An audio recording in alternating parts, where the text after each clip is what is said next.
नमस्कार सेवाहरू। आज चाहिँ ताप्लेजुङको दोखु गाविसमा रहेको यो चारपाटे भन्ने ठाउँमा आइपुगेको छु र यो चाहिँ चारपाटे डाँडादेखि देखिने सम्पूर्ण दृश्यहरू यो माथिको चाहिँ यो चाहिँ पैयुँबोटे मुकुमलुङको सानो थपना हो र यतापट्टि यो पर गुराँसे टावर नेपाल टेलिकमको टावर डाँडा हो र यो तल देखिने चाहिँ अब ताप्लेजुङ बजार यो पल्लोपट्टि पर्दछ।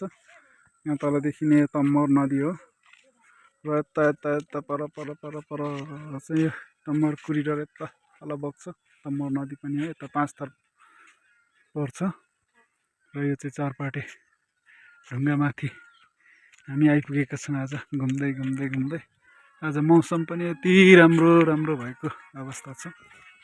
आइपुगेर हामी घुम्ने क्रममा ढुङ्गामाथि निस्केको छौँ। अब केही समयपछि हामी फुङलिङ बजारतिर ताप्लेजुङतर्फ नै पुनः फिर्ती सवारी हुनेवाला छौँ र सबैजनाको रमिता हेर्ने क्रमहरू जारी रहेको छ। यहाँनिर देख्नुहुनेछ सम्पूर्ण दृश्यहरू।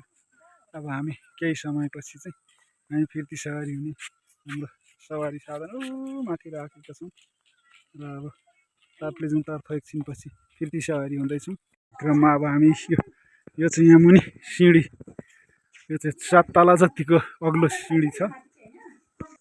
यो यत्रो तल तल तल तल यति गहिरो छ। यो वरिपरि यस्तो प्लेस रोड रिङ बनाएको छ।